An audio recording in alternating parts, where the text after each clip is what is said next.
Assalamualaikum warahmatullahi wabarakatuh, sahabat subscriber di rumah. Pada kesempatan malam hari ini kita akan memberikan sebuah konten yang berbeda. Kita akan ngaji bareng Kang Jody, tentunya dengan tema yaitu peran agama dalam sosial media. Kita akan membahas tentang peran agama di dalam sosial media. Yang pertama, menurut Kang Jody sendiri, bagaimana peran agama di dalam sosial media? Bisa dijelaskan dulu. Terima kasih.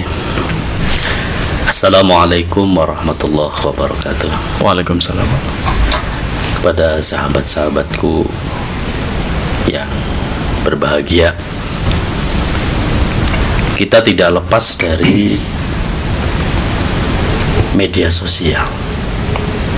Hampir dari mulai kita bangun sampai tidur, ini kita selalu update, Selalu update sosial media ya. ya.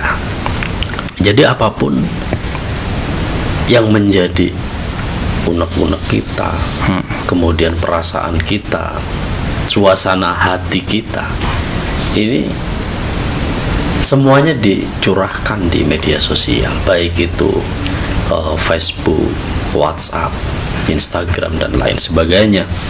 Tentu di sini agama punya peranan penting, bagaimana supaya mampu membatasi hal-hal yang kemungkinan akan berada di luar konteks atau jalur agama itu sendiri. Salah satu contoh, ini terkadang tidak hanya orang yang, mohon maaf, tidak berilmu ya. Ini orang yang sudah berilmu pun ini sering sekali memanfaatkan media sosial untuk hal-hal yang kemudian menjadi kontroversial. Iya. Jadi mereka menggunakan media sosial sebagai alat untuk menyampaikan sesuatu hal yang kemudian mereka itu menjadi terkenal, mencari popularitas. Maka dari sini peranan penting kita dari para tokoh agama, para kiai, para guru-guru ngaji, para ustadz ini harus benar-benar ekstra dalam mendidik generasi penerus bangsa. Tentu saya apresiasi kepada guru-guru ngaji yang berada di kampung-kampung. Kemudian kalau di pondok pesantren sudah jelas, ini aturannya memang sudah cukup bagus, ketat sekali. Dari santri itu tidak boleh membawa HP. Itu benar-benar. Nah, ini untuk santri-santri yang memang masih berada di taman pendidikan Al-Quran di rumah atau majelis-majelis taklim yang lain. Karena bisa mengganggu ya. Kalau di pesantren itu kan bisa mengganggu pelajaran lah intinya seperti Betul itu. sekali. Itu nanti kalau kita masih menuntut ilmu tetapi pikirannya ke yang lain, ini jelas akan mengganggu konsentrasi mereka. Tapi bagaimana dengan sekarang itu kan mungkin dari dulu ya.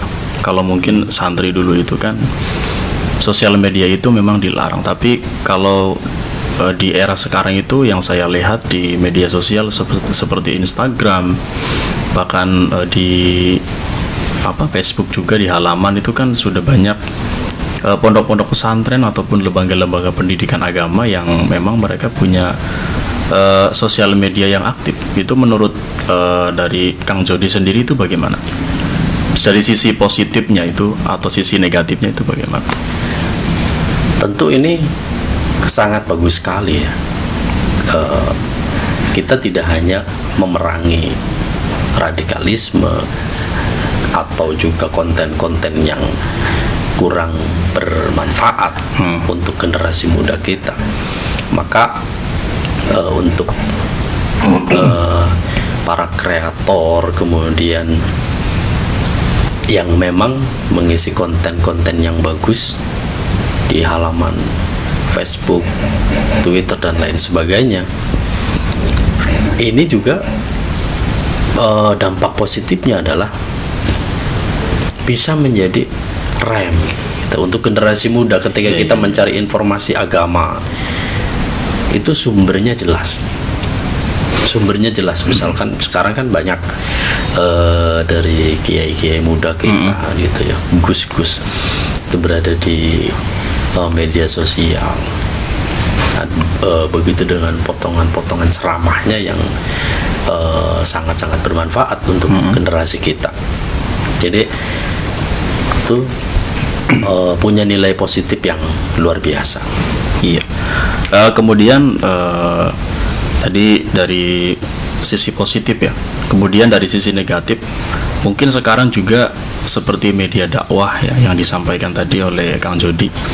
Itu seperti potongan-potongan video itu ada sisi negatifnya juga, Kang. Jelas. Karena di sini banyak sekali konten kreator yang hanya memberikan informasi yang hanya mengkat video, kemudian menjadi sebuah perselisihan antar ormas seperti itu. Itu pendapatnya bagaimana? Nah, ini yang terkadang kita masih mudah terprovokasi oleh informasi-informasi hoax yang sepotong-sepotong tadi. Makanya kita sebagai seorang santri, sebagai seseorang yang anggap saja memiliki ilmu pengetahuan, kita jangan mudah terprovokasi. Kita tetap harus tabayun seperti yang terjadi saat sekarang ini kan. Itu ceramahnya ketua PBNU Kiai Siraj ya itu kemudian dipotong-potong sehingga hasilnya memang sangat berbeda, diterima di masyarakat juga berbeda. Padahal itu video sudah, kalau saya lihat di background itu ya, di background dekorasinya itu tahun 2019 gitu ya. Tapi itu viral di tahun 2021. Mungkin ini ada penggodogan mungkin ya dari beberapa konten kreator. Ya apalagi ini kan sudah mendekati kegiatan event besar NU ya, yaitu Muktamar NU. Ini mungkin juga ada kelompok-kelompok tertentu yang memang tidak suka dengan keberadaan atau tampilnya Al-Mukarram Bapak Kiai Haji Said Akil Siraj. Iya. Kemudian saya cut dulu ya. Kemudian ini kita kembali ke peran agama dalam sosial media. Tentu saja kita tidak akan membahas jauh ke sana ya. Kita membahas yang ringan-ringan saja di masyarakat kita. Bagaimana menurut Kang Jody ini mengenai hal yang positif tapi dinilai negatif? Seperti contoh saja nilai ibadah yang kemudian kita up di sosial media, ya kan, seperti misalkan ya pokoknya ritual keagamaan yang selalu kita post, kebanyakan di post itu kan mungkin dari beberapa kalangan itu menganggap sebagai media dakwah. Tapi bagaimana kita menyikapi sebagian orang ya, sebagian kelompok atau golongan yang menganggap ini adalah sebagai riya? Itu bagaimana pendapatnya? Jadi yang membedakan ini adalah riya dan ini adalah sebagai motivasi dakwah, itu bagaimana? Kita kembali kepada diri kita masing-masing. Innamal a'malu binniyat. Nah, sebenarnya ya tadi kita kembalikan kepada masing-masing orangnya. Ketika kita bersedekah, kemudian kita upload, ketika menyantuni anak yatim juga diupload. Tujuan dari yang menguploadnya tersebut, itu tujuan mereka apa?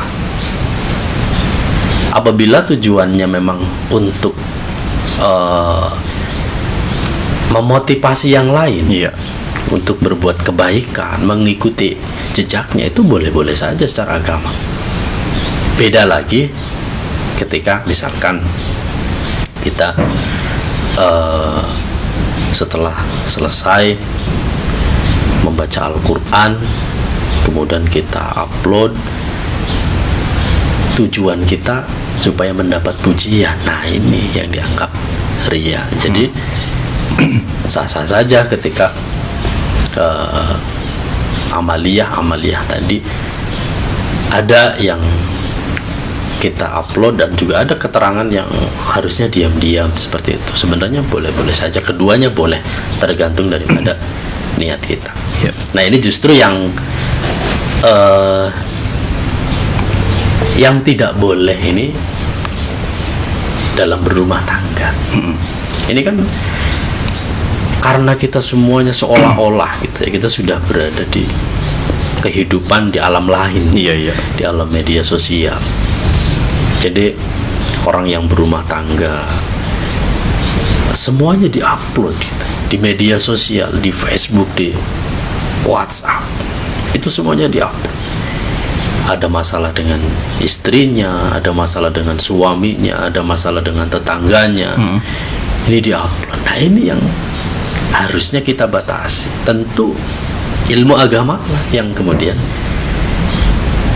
bisa membuat orang berpikir kembali ketika ingin mengupload suasana hatinya. Padahal mungkin niat daripada seseorang ya mungkin yang sudah istilahnya sudah punya ikatan rumah tangga ya, mungkin karena sudah terbiasa, mungkin ya sudah terbiasa menggunakan sosial media untuk media curhat. Tapi mungkin untuk saudara-saudara di rumah ya mungkin kita juga harus waspada lah, intinya seperti itu ya, karena Betul. ya mungkin seperti yang lebih dalam lagi, seperti rumah tangga itu kan sedikit banyaknya itu pasti ada aib ya. Jangan sampai kita nanti intinya mah lepas kendali ya, yang jelas dalam berumah tangga, dalam membangun kehidupan berumah tangga, itu pasti ada yang namanya kontrak, unek-unek lah, pasti itu kita tidak mungkin kita berumah tangga tidak akan menghadapi masalah. Itu pasti ada saja, hanya bagaimana kita menjalankan rumah tangga tadi minimal gitu ya, minimal kita bisa menjaga kekurangan dari pasangan kita masing-masing, menutupinya. Bahkan gini ya, mungkin saya juga sedikit berpendapat ya, kalau misalkan curhat di sosial media ya mungkin itu sudah kebanyakan. Kalau menurut saya, bahkan kita berbagi kebahagiaan di sosial media saja belum tentu orang lain senang ya. Betul. Karena apa? Belum tentu misalkan kita posisinya sedang weekend atau jalan-jalan lah Ya.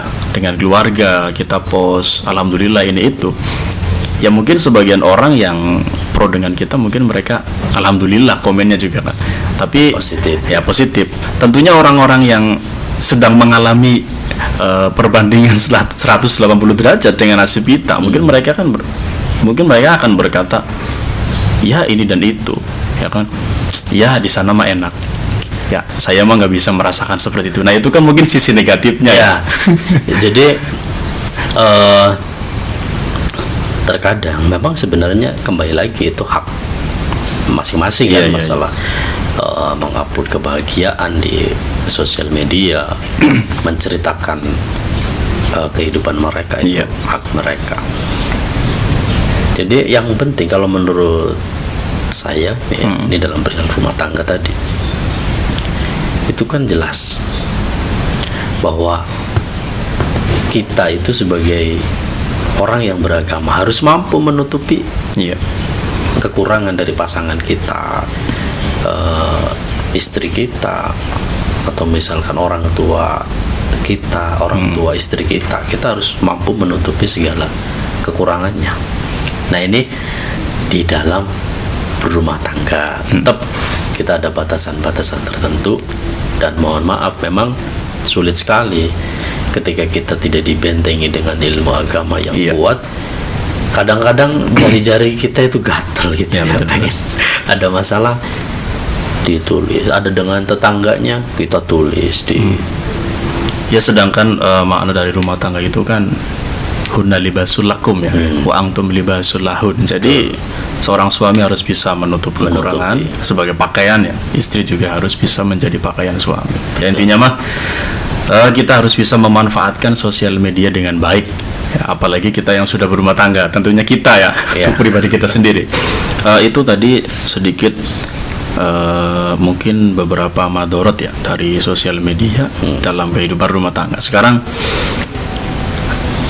untuk manfaat sendiri ya, manfaat tersendiri sosial media seperti Facebook, Instagram dan lain sebagainya itu untuk kehidupan kita, khususnya kita yang sudah berumah tangga. Contohnya seperti apa, Kang Jody?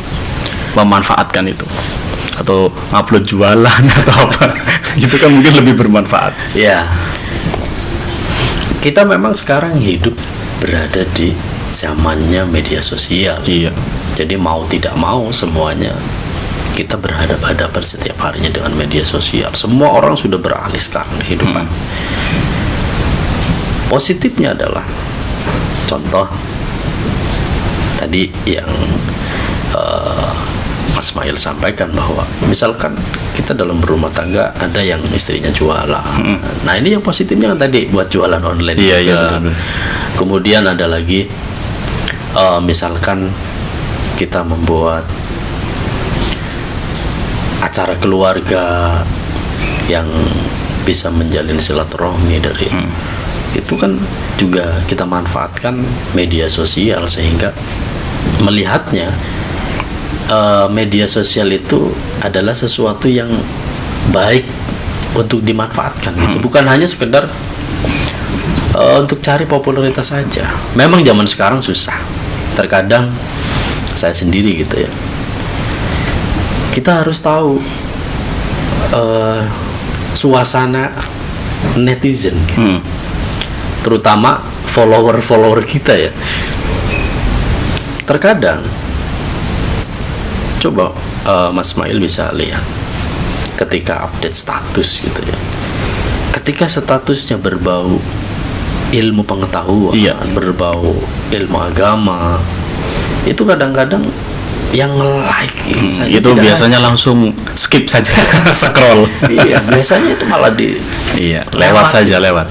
Ini berbeda dengan kalau status-status yang justru kadang-kadang ya guyonan, kurang bermanfaat, walaupun bukan berarti tidak bermanfaat.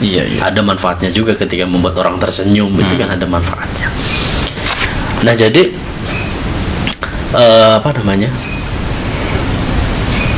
hal-hal yang baik juga belum tentu diterima oleh masyarakat semuanya. Makanya yang positif-positif tadi ketika kita berumah tangga ya untuk hal-hal yang sifatnya memang bukan individual gitu, untuk umum, kayak tadi kita berjualan online. Sekarang kan sudah tertinggal itu, kalau misalkan kita jualan yang lain jualan juga, yang sebelah sana di online kan, yang sebelah sini tidak.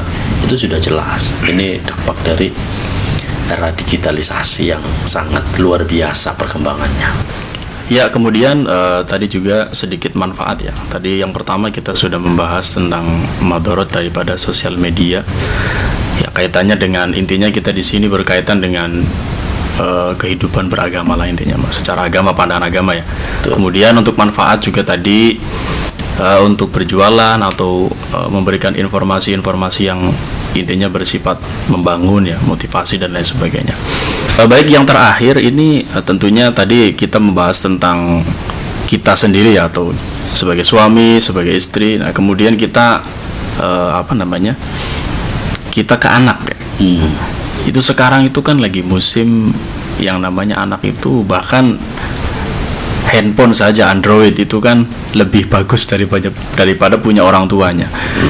Kemudian mereka sekarang ya semuanya itu hampir anak-anak sekarang itu usia SD itu sudah megang Android.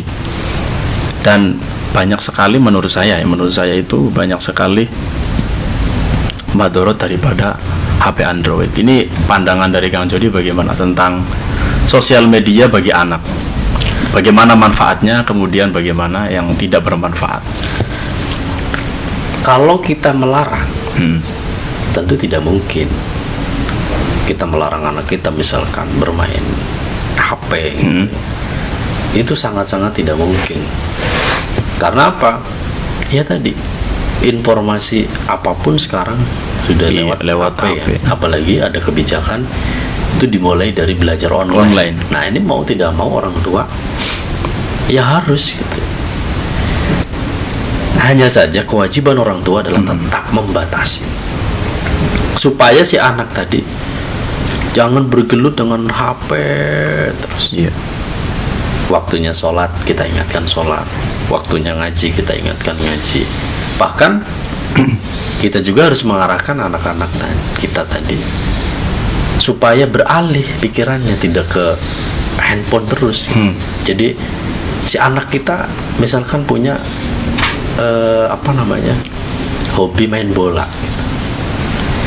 Malah kita giring gitu pemikirannya, beralih gitu. Misalkan ini udah jam 3:30 sudah sholat asar, kemudian kita ajak mereka dengan kegiatan yang lebih positif lagi. Nah, itu caranya memang meminimalisir lah. Yang jelas ketika kita melarang, di rumah kita melarang, anak begitu keluar mereka akan bebas. Karena merasa ibarat burung terlepas ya. Maka akan lebih parah. Jadi intinya kita sebagai orang tua tetap mengizinkan, tetapi ada batasan, ada batasan-batasan supaya mereka tidak terus-terusan menggunakan HP untuk kesenangan lah. Ya, kesenangan yang akhirnya lupa, bahkan sampai tidak punya teman main gitu ya. Mereka senangnya main HP terus. Bahkan itu ya mungkin sebagian dari kita itu yang bisa mengontrol kondisi anak seperti demikian itu mungkin baik. Tapi yang saya lihat di lingkungan rumah saya itu ya ada warung wifi seperti itu ya. Jadi karena sekarang juga sekolah itu masih online, maksudnya shift ya, ada minggu depan berangkat, minggu ini 1 minggu bahkan tidak berangkat. Itu yang saya tahu dari jam 9 itu sampai sore sampai jam 5. Sehingga orang tuanya itu datang mengingatkan dia untuk pulang. Ini kan berarti dari sisi negatifnya di sana.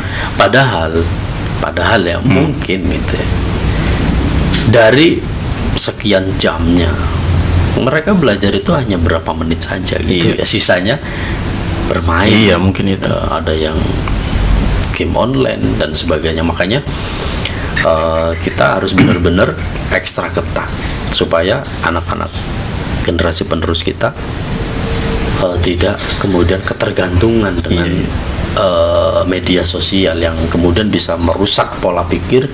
Seperti halnya kan kita sering lihat juga di media sosial yang sekarang lagi rame, ada yang sampai gangguan jiwa gitu, saking senengnya gitu ke game online. Kemudian tidak hanya itu dampak negatifnya, ada yang masih kecil karena terlalu sering dan berlama-lama permainan gadget, mata sampai kemudian minus ya.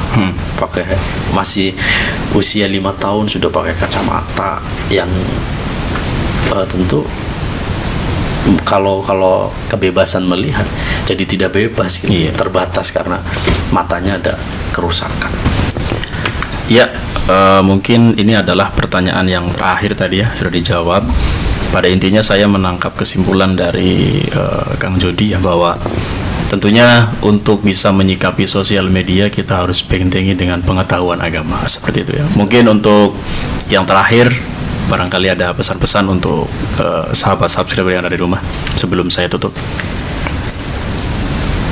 Sahabat-sahabatku sekalian dimanapun berada, ilmu agama sangat penting, bahkan nomor 1 untuk membentengi diri kita, keluarga kita, anak-anak kita, lingkungan kita, agar keberkahan-keberkahan itu akan mengalir di dalam kehidupan sehari-hari. Kita tidak melupakan dari mana kita berasal, siapa yang menciptakan kita, siapa yang memberi rizki kepada kita, siapa yang sudah mendidik kita. Maka ilmu agama sangat penting dan nomor satu untuk membentengi kita semuanya supaya tetap berada di jalan yang benar dan insya Allah diridhoi oleh Allah Subhanahu wa Ta'ala. Ya, amin. Baik, itu saja pembahasan pada kesempatan kali ini. Mudah-mudahan bermanfaat khususnya bagi kita dan umumnya untuk sahabat-sahabat subscriber di rumah. Sekian dari kami, saya akhiri. Assalamualaikum warahmatullahi wabarakatuh.